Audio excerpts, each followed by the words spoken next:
Assalamualaikum warahmatullahi wabarakatuh. Kami peserta Latsar CPNS PPSDM Regional Bukit Tinggi Angkatan 5 Kelompok 1 akan menyampaikan hasil diskusi kami tentang analisis isu kontemporer dengan mengambil isu tentang narkoba. Inilah mind map yang kami buat tentang narkoba. Ada sejarah narkoba, kemudian penggolongan narkoba, kemudian dampak penyalahgunaan narkoba, dan ada solusinya.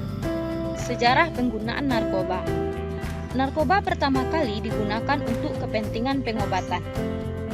Nenek moyang kita zaman dulu juga sudah menggunakan narkoba dalam bentuk minuman keras.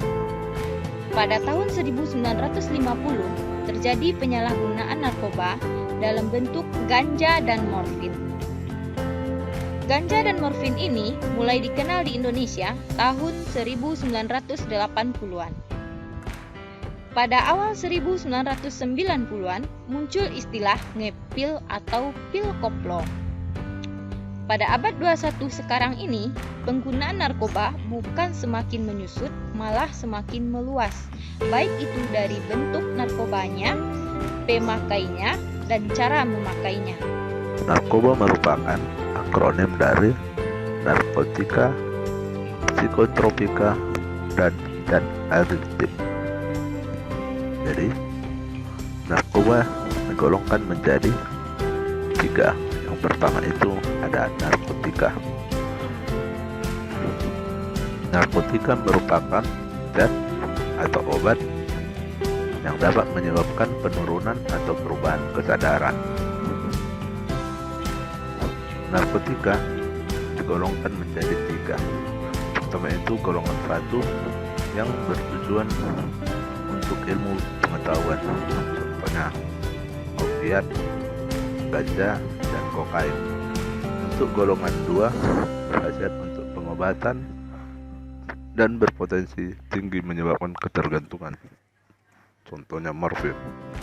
Golongan 3 berkhasiat untuk pengobatan serta berpotensi ringan mengakibatkan ketergantungan, contohnya kodein.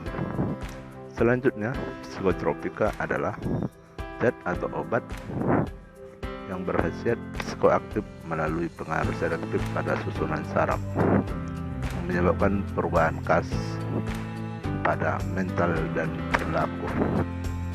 Psikotropika dibedakan ke dalam 4 golongan. Pertama, golongan 1 digunakan untuk kepentingan ilmu pengetahuan, contohnya ekstasi.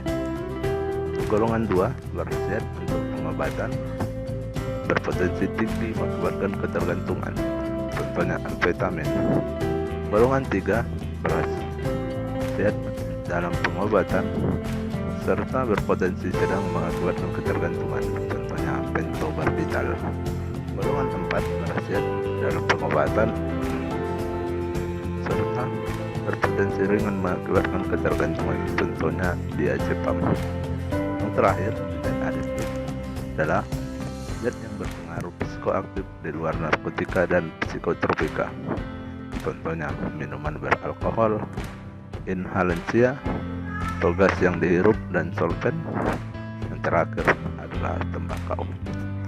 Materi selanjutnya mengenai dampak terhadap narkoba. Yang pertama, dampak terhadap fisik, dapat mengganggu mental kita, kemudian merusak fungsi saraf atau otak, mengakibatkan kematian, menimbulkan ketergantungan, dan memupus iman dan takwa kita kepada Tuhan Yang Maha Esa. Kemudian ada dampak terhadap kejiwaan.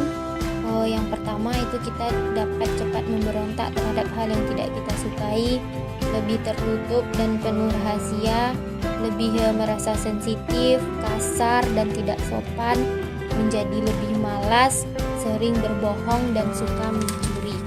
Kemudian ada solusi dari dampak yang telah terjadi tadi. Yang pertama itu ada namanya promotif, yang mana promotif ini disebut dengan pembinaan. Biasanya program ini bersasaran kepada para anggota masyarakat yang belum memakai atau belum mengenal narkoba tersebut. Yang kedua, preventif, yaitu program pencegahan yang ditujukan kepada masyarakat yang sehat yang sama sekali belum pernah mengenal narkoba agar mereka tidak tertarik untuk menyalahgunakannya. Dalam preventif ini ada beberapa bentuk kegiatan, salah satunya dengan melakukan kampanye anti narkoba dengan memberikan penyuluhan bersifat dialog. Kemudian yang ketiga yaitu kuratif.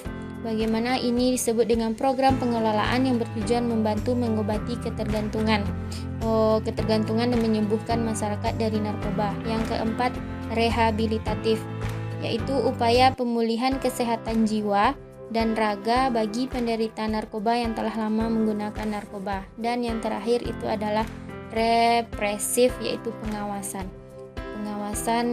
yang dilakukan pertama kepada peran remaja itu sendiri dengan memberikan keterampilan dan kegiatan yang alternatif seperti berolahraga. Diharapkan remaja dapat menghindari penyalahgunaan narkoba.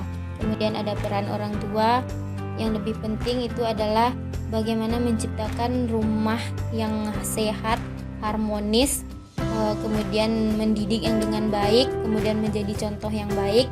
Dan yang terakhir itu adalah peran masyarakat itu sendiri, seperti dapat mengikut sertakan dalam pengawasan narkoba, mengadakan penyuluhan, merencanakan dan melaksanakan atau mengkoordinasikan program-program tersebut dengan lembaga-lembaga yang terdekat.